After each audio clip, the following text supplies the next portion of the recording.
High school football is just a little different here in the Lone Star State. It's a culture all of its own, an annual event that brings communities together in moments of great triumph and crushing disappointment. When two Texas teams play football, the cheerleaders, band, and fans are just as much as part of the game as the team itself, and the stands filled with the supporters who have been devoted to the high school mascot for decades. Watching games that fill them with nostalgia for their own Friday Night Light memories. For 50 years, there's been an annual football game right here in Baytown, one of the state's longest running and once best known rivalries in the state that has alternately been called the Battle of Baytown, or more recently, simply the game. I think that it's an important rivalry because at the time, there were a lot of people who went to Lee, loved the Ganders, who had kids going to Sterling, and so there was some conflict there, but the rivalry grew as the years went by. And I really believe that this rivalry is one of the best high school rivalries I'd ever seen. And it was just all out war, and most of the time, there was a lot riding on the line. It was Friday, November 18th, 1966, when Sterling and Lee had their first matchup. The space race was in full swing. 215,000 U.S. troops were serving in Vietnam. The Beatles had recently played their last concert in Candlestick Park. Here in Baytown, Sterling High School, having just opened its doors, still smelled of fresh paint. And a group of boys, mostly all friends and new crosstown rivals, played their first ever game in a highly anticipated contest, a junior varsity match that ended in an anticlimactic score of 0-0. Every year they always put in the first game as this 1967 game. This first game was band, stars, brigadiers. Even though it was junior varsity, it was all juniors. But the juniors that played on the Lee varsity played in that game. We played everybody. We always played them on an open week, so all their good juniors got to play against us. So it was pretty competitive. So that year, yeah, it was band, brigadiers. Memorial Stadium was full. I mean, to the brim, people standing around. I mean, it was a big deal. And I just remember, I remember it well. I remember talking back and forth across the lines, and people making jokes and telling everybody they're going to kill them. And I mean, it was very competitive and serious. Everybody wanted to win, but it was still a fun game. It was like two brothers playing each other in the backyard. Really, it was. Both schools, they had their homecoming and we had our homecoming, so both of us had bonfires. We both had a street dance down Texas Avenue, one on one side, one on the other, and we did that for tradition for years. In 1967, the rivalry took off in earnest. In the inaugural varsity game, Lee was down 7-0, but rallied when the Ganders' John Cavaretta scored 3 rushing touchdowns. That was a pattern that would continue for the next few years, including in 1970 when the first Battle of Baytown was played at the brand new Star Wars Stadium. The scoreboard showed Lee 48 and Sterling 14, that year due in part to the 4 touchdowns Doug Cavaretta made, one more than his brother just a few years earlier. Well, after Sterling was built, we, of course, played our rivals, Robert E. Lee, and we all had been students over at Robert E. Lee and had been a Gander for 1 year. And then when we came to Sterling, it was so much fun. It was when true rivalry was true rivalry, but it was good rivalry. And no one was in their homes on Friday nights. Everybody was at the game. And before the week leading up to it, we would have like the businesses downtown on Texas Avenue, when Texas Avenue was thriving, they would let us paint their signs on their windows, and it was so much fun. We painted up our cars and everything, and it was just so much fun. We even stole the Ganders one time. In every rivalry, there's always an upset. The first one in Baytown came in 1971 in a nail-biter that ended with a score of Sterling 20 and Lee 19. And for Sterling, how sweet it was.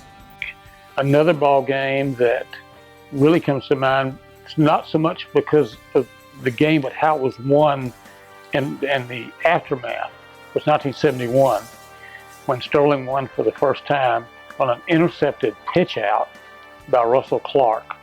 I'd never seen it before, and I've never seen it since, but he intercepted the pitch out, returned it about 25 yards for a touchdown, and Sterling wins 20-19. And the amazing thing about that ball game was that within a day or so, all over town, there were bumper stickers that said Sterling 20, Lee 19, how sweet it is. And that went over really well with the Sterling people, but not so much with the Lee people. When Sterling beat Lee in the 1970s, I love the sign, how sweet it is. Revenge is pretty sweet at times. 2 years later, and for the very first time, the district title depended on the outcome of the Lee-Sterling game.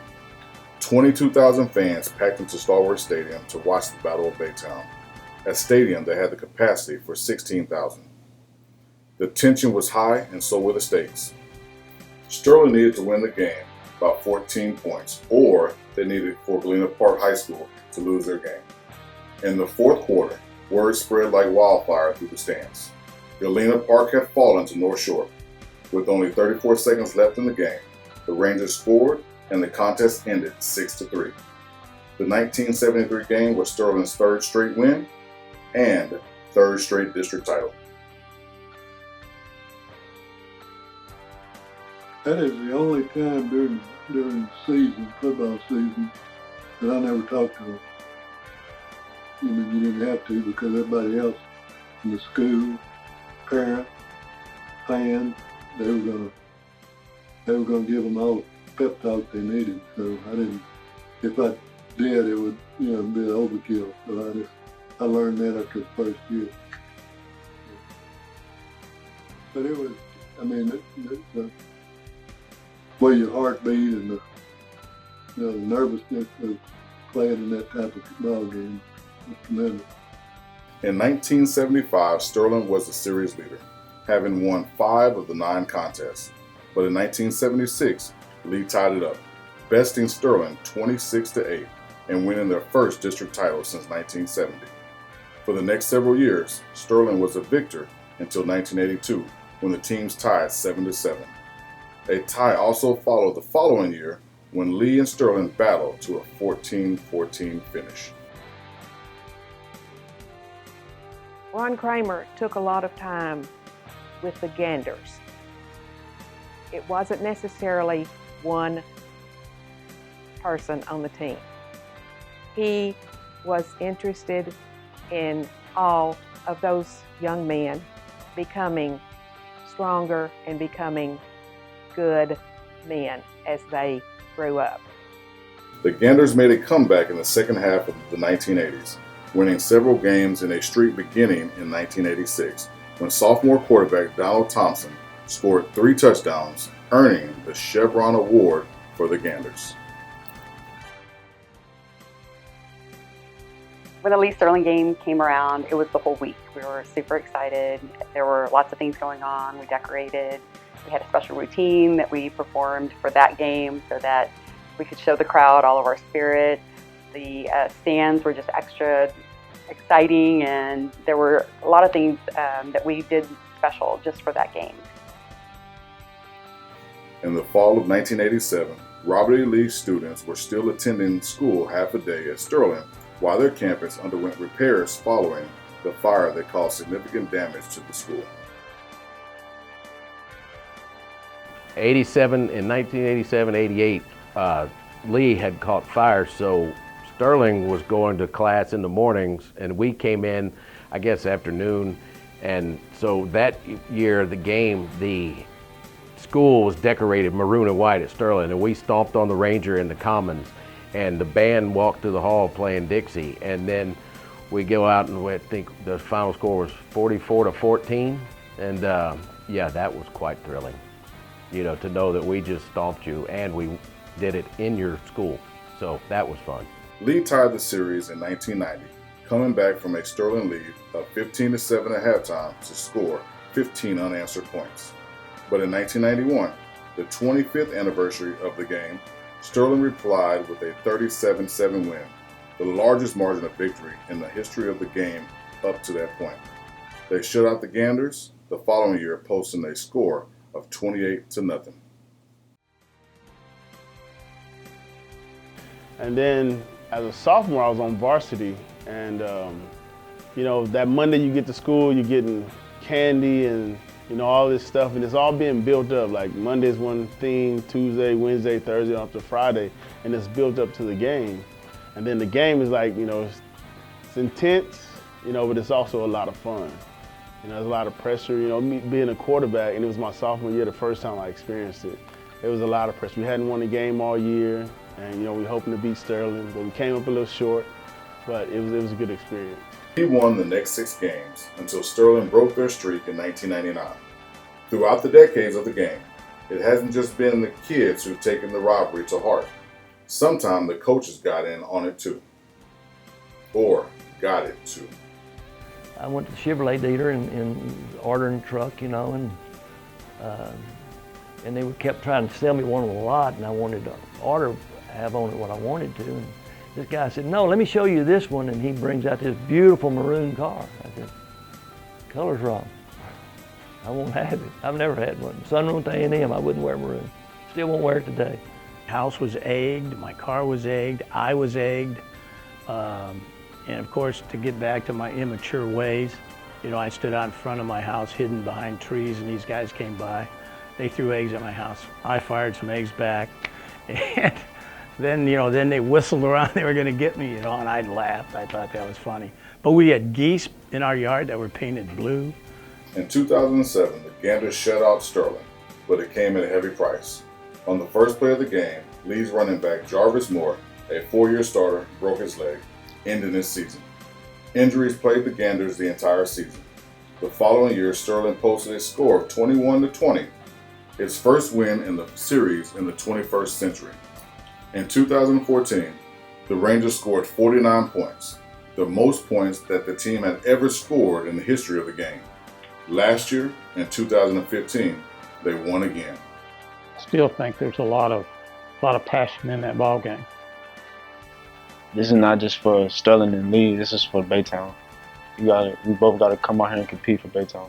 People all around are coming to watch it. I know people in Deer Park and Barbers Hill, and everybody's just coming to watch the game. People, my dad's watching. People who played in there 50 years ago, they can come and watch, and they know that they got this started and they got the ball rolling. Looking back at the history of the two schools, some big names will always be remembered, like Pete Soltis, or Dr. Pete, and other coaches like Lee Paul Bill Kern, Gary Harrington, Gene Bossy, Bill Thompson, and players Justin Kohlmeyer, Chris Crooms, Drew Tate, Clint Sterner, L. Roberson III, and Jeremy Moses. And don't forget Sterling's big names like Howard Sampson and Rocky Bernard, and coaches like Roland Cutler and Marvin Guy. As the Ganders and the Rangers face off for the 50th time, they'll play a game that won't make a difference in district play, but a game that carries so much history and memories for Baytonians and fans of both football programs. It's a rivalry that forged friendships that span decades and still bring people together to talk about a particular snap or play, a win or loss. It's a rivalry that is true legacy, and it's all ours.